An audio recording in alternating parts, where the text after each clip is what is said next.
Dito sa laban na to, talagang maaga pa lang pinerfect na kami ng kalaban. Yan, congrats sa Duyan Kings. Kasi talagang pinagplanuhan nila. Galing. Kaya dito, ang habol na namin tumabla. Pero panoorin natin yung naging attack ko dito.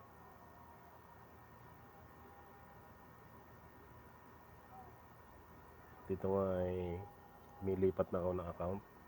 Maraming account nang hindi ko kasali dito. Dito nga naglinis na ako.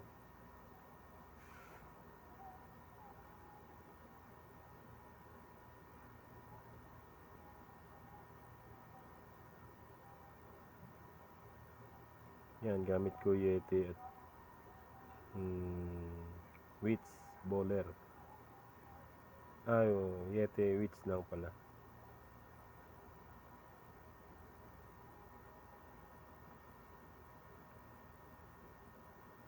Yan, binaba ko na lahat yan para tuloy-tuloy na lang yan.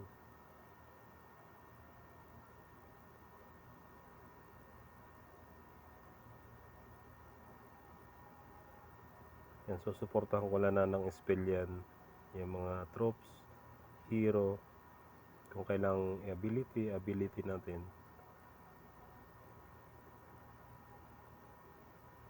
Yan, poison ang bantay para hindi masyadong makadistract siya.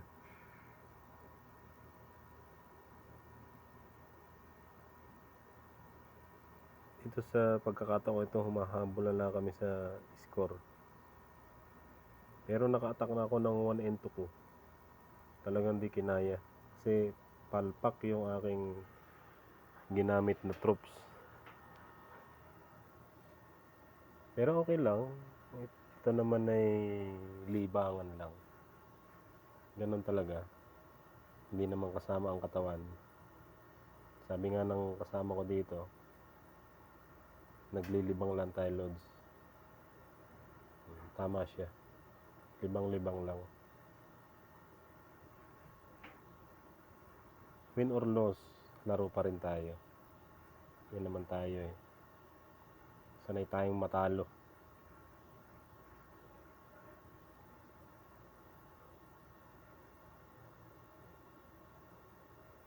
Yan, ang natira na lang yung Bakulaw. Yan, shout out pala kay June Gaming. Isa sa idol namin sa COC. Every time na mag-open ako ng YouTube, yun agad ang hinahanap ko, yung kanyang vlog. Kasi kahit pa paano nakakakuha tayo ng counting idea sa mga strategy sa pag-attack. Pero hindi natin kaya yung galing niya.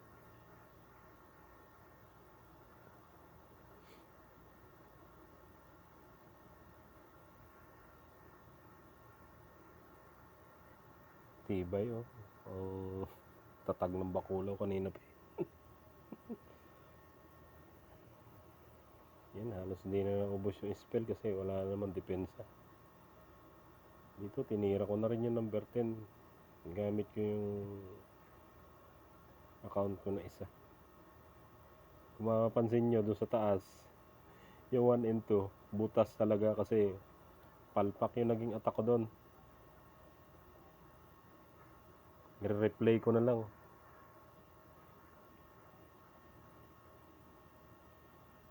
Ito, inattack ko na.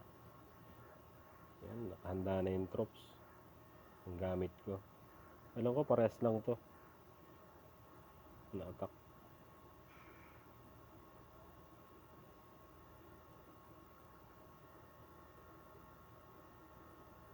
Kasi kayang-kaya naman ng troops to na Yeti at saka Wits.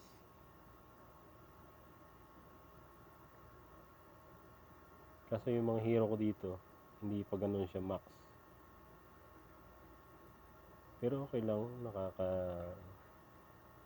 3 star naman tayo ng base ng kalaban. Lalo pag parehas lang na base.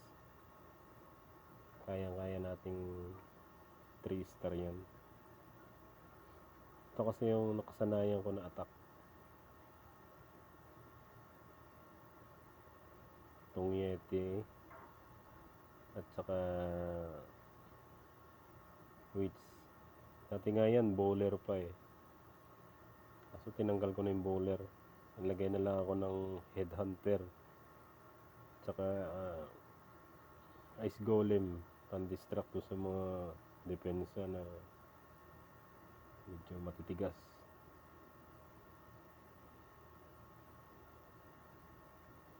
Sa pagkakataon to, kita mo na 3 star na talaga to.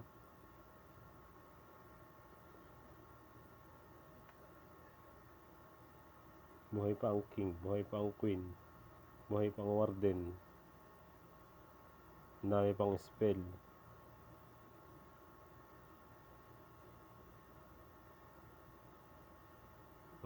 Na-distract pa, nag-yellow na yung tapat ng IT.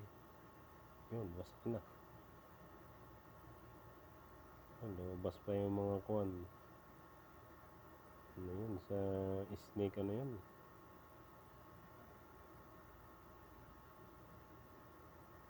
Wala na to. May ability pa ng queen. 3 star na.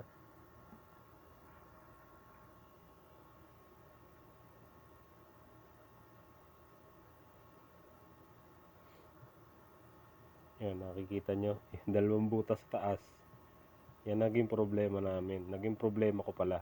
Kasi ako lang makaka-attack dyan eh.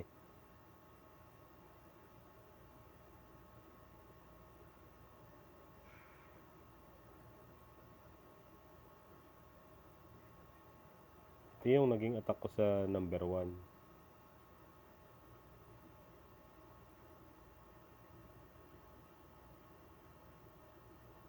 Hindi ko nabantayan ng ayos yung warden. Nadali agad ng monolith yata yun. Ay, tinira ng hook. Pero ginawa pa naman ng paraan. Pero wala na. Huli na. Huli na ang lahat. Sayang sana kasi yung anong tawag ditong machine na to. Kung hindi namatay yung queen, may pag-asa. Kaso wala. Ganun talaga.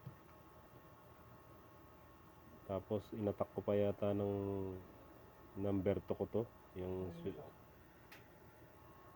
super sweater.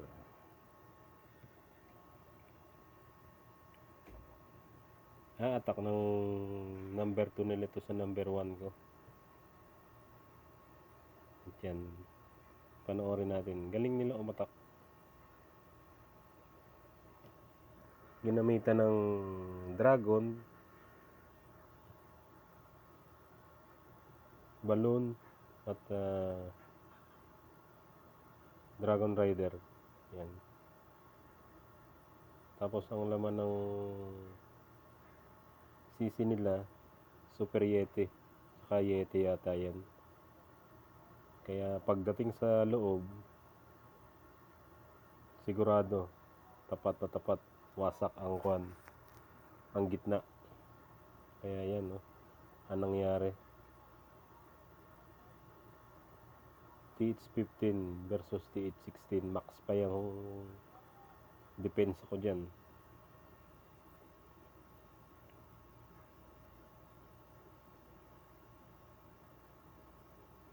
Pero nakuha pa rin niya. Hindi ba ang galing? Ang galing sila.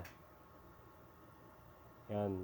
Congrats nga pala sa Doyen Kings. Dito.